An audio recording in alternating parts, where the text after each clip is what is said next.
Well, my name is Steve Ridgel, and I want to talk a little more about being thankful and something I learned from talking to another grandparent. He was talking about how close one of his grandchildren had come to getting to a state tournament in athletics.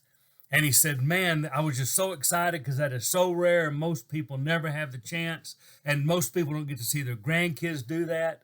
And then he said, so have you ever gotten to watch your grandchild? And it was a little awkward because I had to say, well, yes, I have a grandson that played in Little League All-Star State Tournament, and I have a granddaughter who's been to state in gymnastics 7 or 8 times, won state 2 or 3 times, and got another granddaughter who her varsity volleyball team just played in the state semis. So you're going, okay, I get it. Your grandkids are great athletes. Well, thanks, and they are, but that's not really the point of this. What I really was thinking is how easy it is to take some things for granted. We've had so many grandkids be in state tournaments, we almost forget how rare that is and how exciting that is. And I realize sometimes I do that with a lot of my blessings, and maybe you do too. Maybe it goes something like this. Man, I'm so frustrated with my wife or so frustrated with my husband. They won't do this, they won't do that, and somebody looks and says, but you have a husband, you have a wife.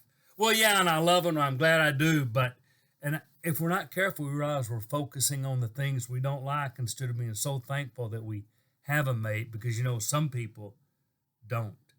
There are a lot of single parents, single grandparents, people that envision getting married and it just never happened, people whose mate abandoned them, people whose mate died, well, way before they thought they would.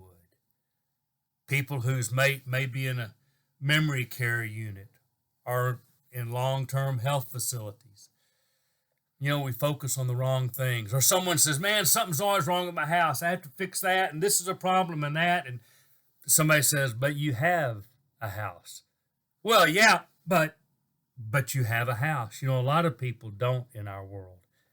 They don't own their home, can't buy a home, sometimes don't know where they're going to sleep, move from place to place to place, live in their cars sometimes. We ought to really be thankful. So many things we take for granted.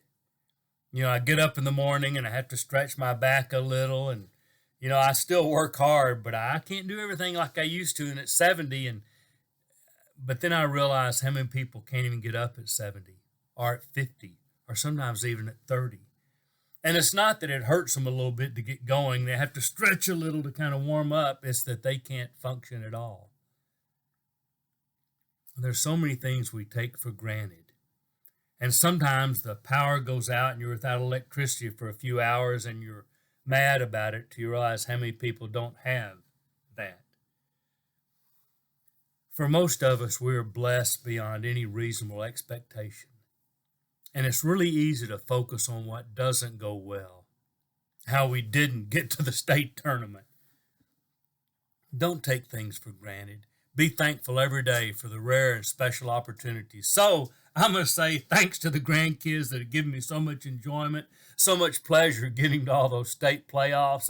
I think there's many more to come, and I expect to have a lot of fun, and I'm going to keep treasuring and enjoying them. But I also want to thank that grandparent I talked to who reminded me, let's don't take things for granted, because God really has blessed most of us beyond all measure. This is Steve Ridgel saying, thanks God.